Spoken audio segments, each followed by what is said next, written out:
Today we are reviewing the SwitchPod. Very excited. I love started to get into vlogging about my life. So if you're interested, go check out my other channel. It's Robbie and Rich. Really love the build of the box. Let's open it. Blade here.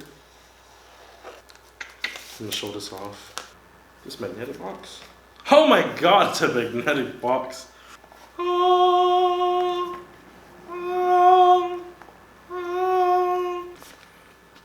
It's nice.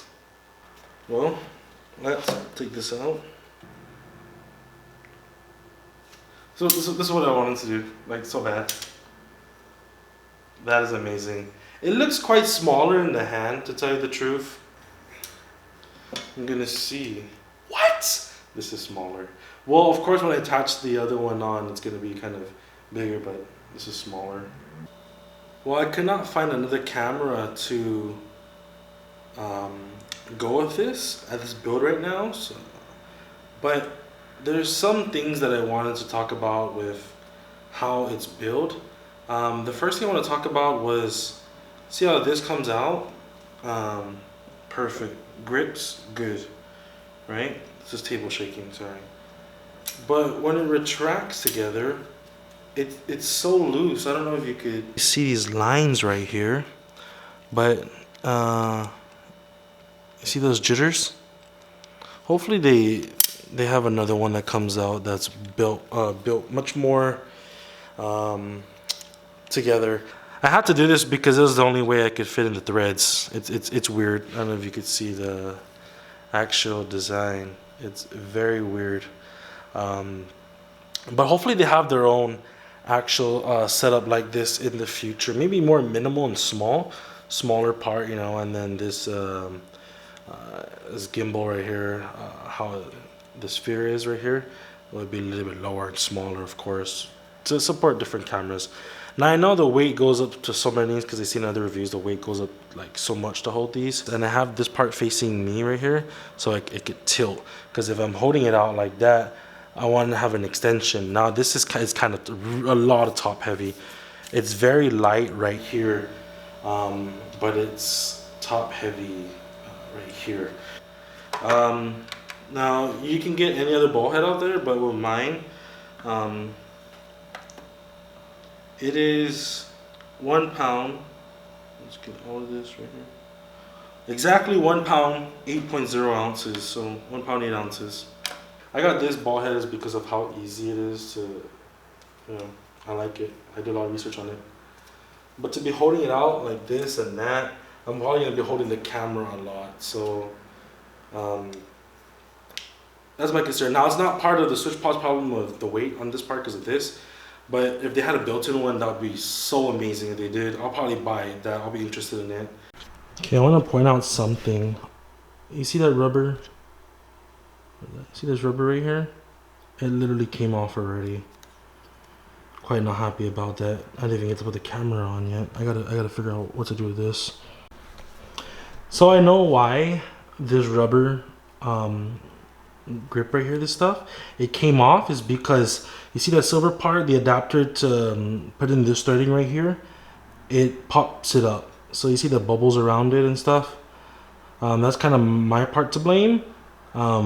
But I thought it would just squeeze it through since it's rubber, like flexible, but I guess there's like air in it that just popped it up. See, it's really loose. Probably gonna have to super glue that after this. Alright, so now I'm testing out the setup. It's heavy in my arms right now. With this Manfrotto and the build of it, it's quite heavy. So this is how it looks right now. So I'm recording how it's gonna be. You can see it. I like it. It's heavy though. So what I like about this is you could literally just be talking, and then you want to set yourself up, right? And then you're gonna be talking and all that. Then you can go here. Look how fast that is. Really love that. I love how you can just put it down. Don't need to worry about anything. I'm hoping that they actually make the ball head, because it's kind of a really quite heavy with the one I got. Right now I just keep staring at the grip part. Okay, so it's off right now. I'm on my own. It's sitting right there, you can see it. And the one I was talking about, see the photo that I took a picture of is right there. Other things to know is they have these holes. I'm trying to see what, yeah, probably the quarter threads. How it's built wise, I like because it's flexible. It can be uneven surface. And the reason why I got this is because it can be more flexible. That's the reason why. And then like when I want to like sit down and talk to everyone, when I put you on this bench right here, it's perfect. I like it. One thing about it is I don't know if it's heavy on that side. No, I'm testing the weight and all the weight's down the middle, so the leg is facing me but the camera's facing up, so when it tilts back, you know, it has that. So this is just the added in footage, but I took off that grip. This might kind of help. I know in the end of the video you're probably going to see it, but this is an add-in footage of what I did here. This helped me lock into that part right there because it wouldn't match, so this is what I did. And it really helped a lot. It does not move or tether around. I like it. Alright, so another thing to add is I bought this from B&H, so you can check out the links below for, it's also on Amazon, B&H, and all the affiliates if you find it on their, if you cannot buy it through their website at SwitchPod.co, you could actually find it through B&H and other third parties. I got this actually for $89, which is perfect. And shipping, of course, it can be free wherever you're at. Mine cost $25, but I didn't pay for tax, so altogether for the whole thing, with the Manfrotto ball head that I spent $194.38, which includes handling and fragile shipping, and I used gift cards, so my total was $168, of course, but $190 to $200 is your perfect estimate for that setup that I just showed you. Thank you for watching though, and have a good day, have a good afternoon, have a good evening. Bye now.